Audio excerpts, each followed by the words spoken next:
the recording here.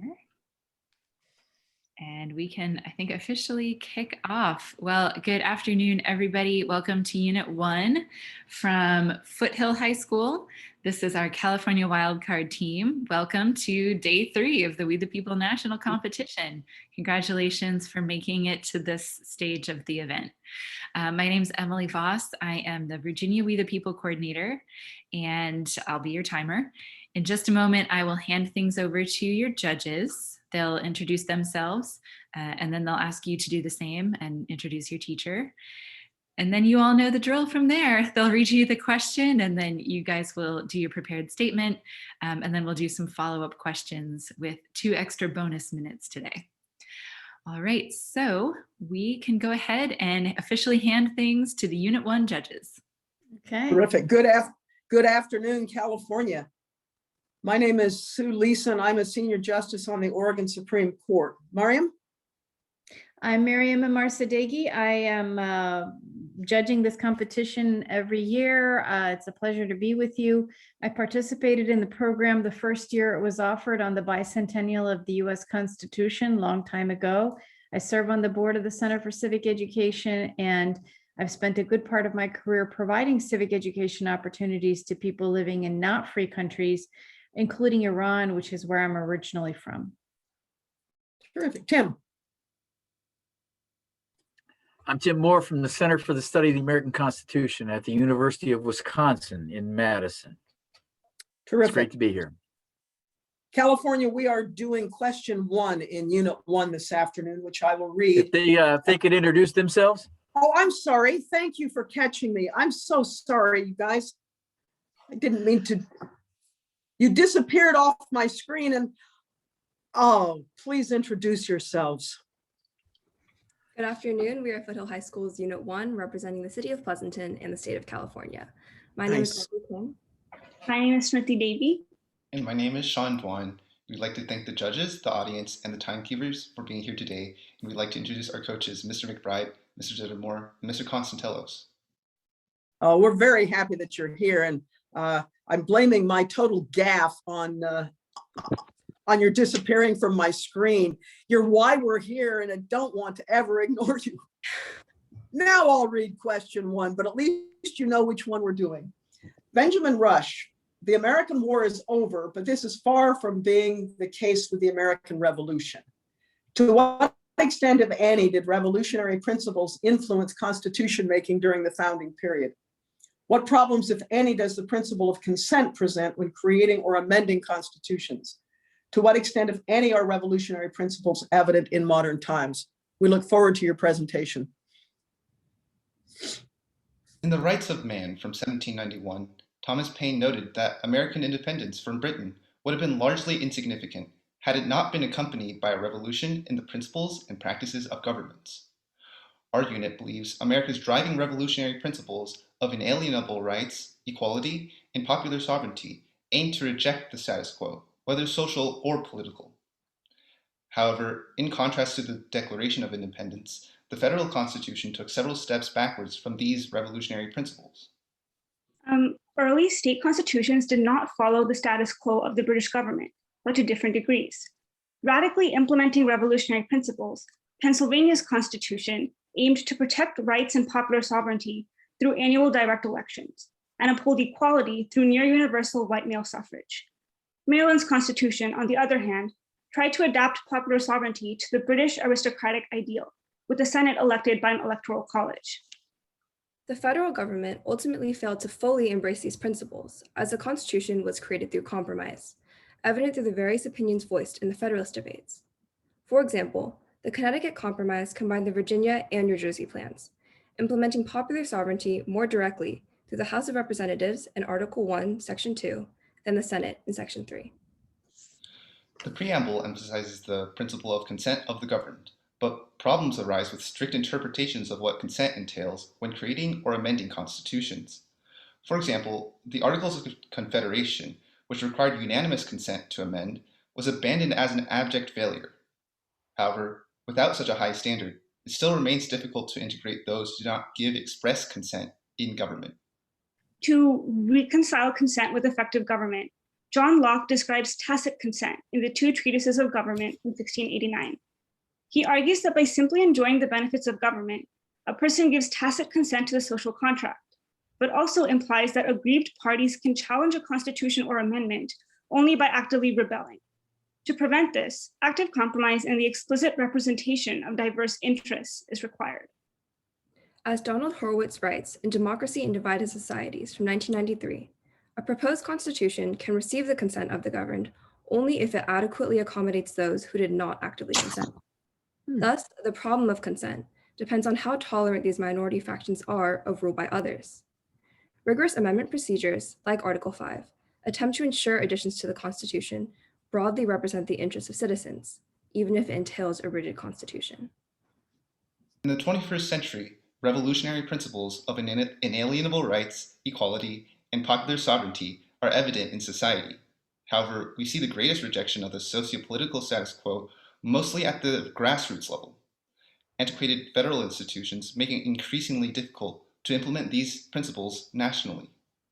For example, following the unjust murder of George Floyd, protesters upheld equality and the rights to life, liberty, and the pursuit of happiness through the Black Lives Matter movement. Last summer, thousands of activists successfully rejected the social status quo, taking to the streets to call for structural change and police reform. While lower levels of government took steps in response, including the conviction of Officer Derek Chauvin, federal lawmakers have largely failed to meet these demands. Popular sovereignty is strongest within local and state governments, evident through the direct election of governors in each state. Meanwhile, antiquated federal institutions, such as the Electoral College in Article 2, Section 1, diminish the wills of over 300 million individuals, merely categorizing them into 50 states. Seen in the 2016 presidential election, in which former President Donald Trump lost the popular vote yet won the election, this institution has the power to reject the popular will of the people. Thank you. Thank you very much. We will start now with some follow-up questions. Tim, would you like to start? Sure. The Anti-Federalists accused the Federalists of not being true to the Revolution. Why did they say that about the Federalists? Well, I think one reason is that the Anti-Federalists saw the American Constitution as a document that regressed in revolutionary principles. This can be seen, for example, with the bicameral legislature and the Senate, which is a contrast with more radical legislatures such as the unicameral Pennsylvania legislature. I think as Donald Horowitz writes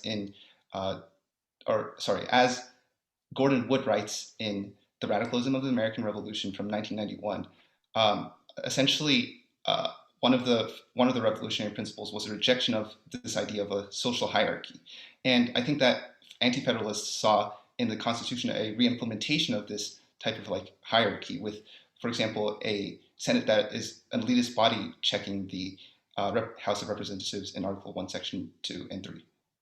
I would also additionally argue that even just the ratification of the Constitution was almost biased as it favored the Federalists rather than the Anti-Federalists.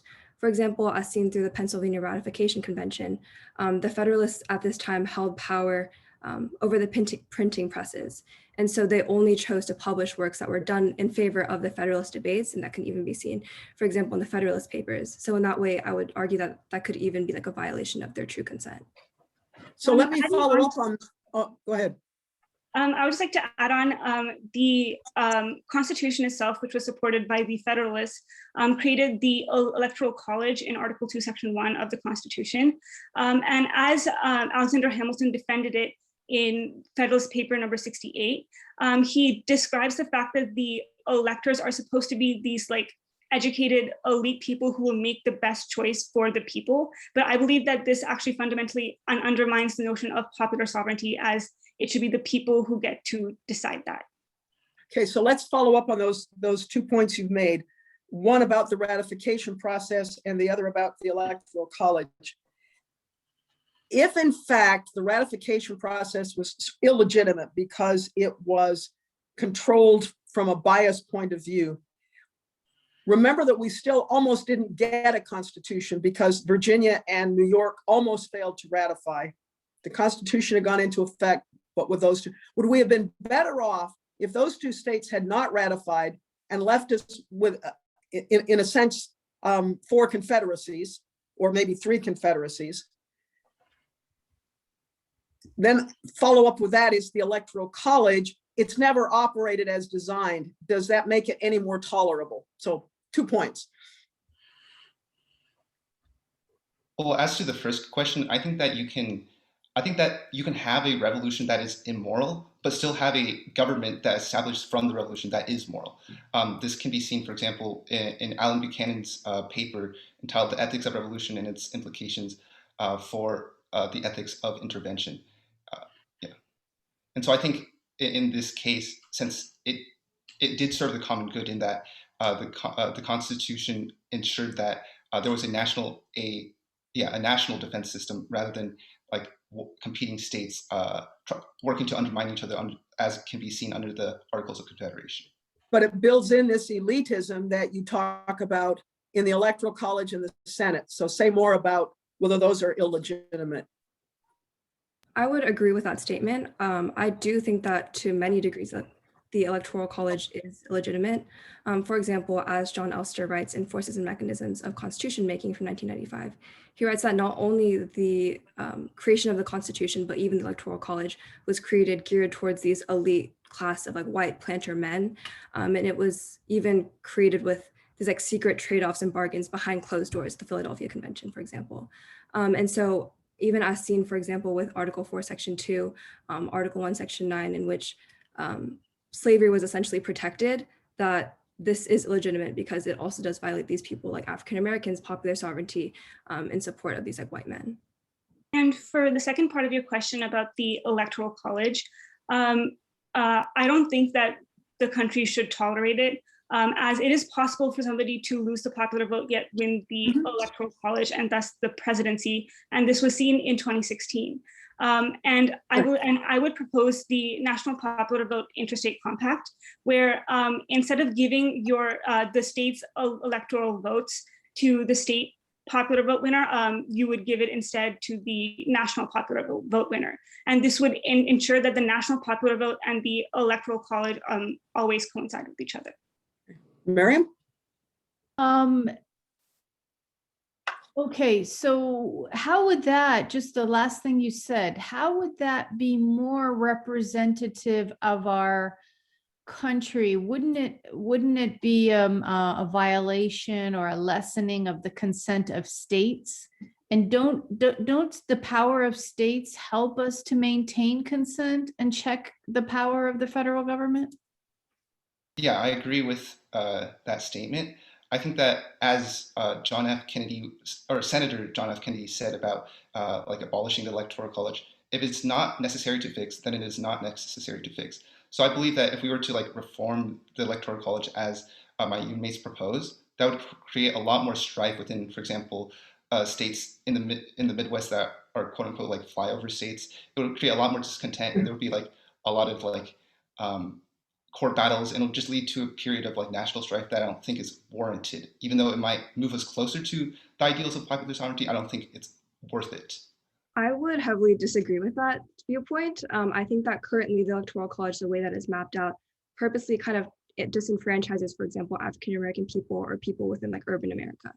As William Buckley writes in Why the South Must Prevail from 1957, he essentially writes that the Electoral College has helped the South prevail as it's disenfranchised so many African American votes. Mm-hmm. For example, in the past 50 years, there's been 3 states with populations of over 25% African American, yet they've been voting consistently conservative despite contrary Black voting patterns. And so I think I would propose, for example, the district plan, which would implement 2 votes towards the popular vote and then 1 vote towards each congressional district, which I feel is more of a medium between the Electoral College and a popular vote. Tim? Let's think a little bit about Benjamin Rush. I mean, he says the revolution is over, but I'm wondering whether he was thinking about continuing revolutionary principles, or was he speculating about future reform? Is there a difference in your mind?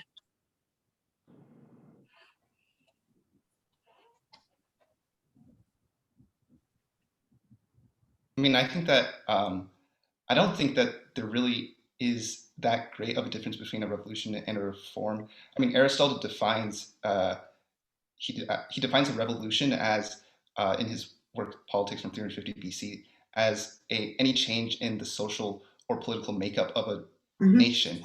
And so I think because of that, I think reforms in even in like political processes can be considered as a revolution.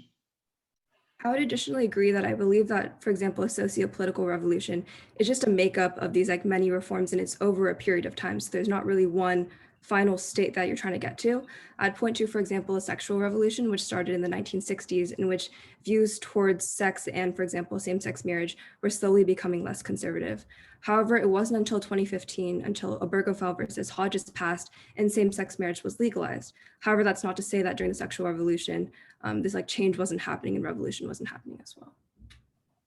Additionally, I would like to add on that the implementation of these revolutionary principles can be done in different ways. For example, I would argue that Benjamin Rush is just talking about the experiments of the different ways to implement these principles. For example, Pennsylvania's original constitution had a unicameral legislature that had basically all political power. And this was supposed to heavily implement popular sovereignty. However, as many individuals, including John Adams in Thoughts on Government from 1790, feared legislative tyranny, this could actually fundamentally undermine popular sovereignty. And that was why Pennsylvania's constitution was changed to a bicameral legislature with a governor. Not sure how we're doing on time. Do you call for national legislation to reject a social status quo with respect to police operations? Say more about that. So currently the system, I believe it's basically due to partisanship that we haven't been able to pass something. May I finish my thought? Sure, finish your sentence. For example, both the Senate or both houses of Congress attempted to pass legislation, but they were both rejected for either being too extreme or too moderate. So that's why it hasn't passed. Okay, thank you very much. Thank you. Mariam, would you like to start with feedback? Sure. I think you had a very disciplined approach. I think it showed that you spent a year, maybe more, really studying, really understanding the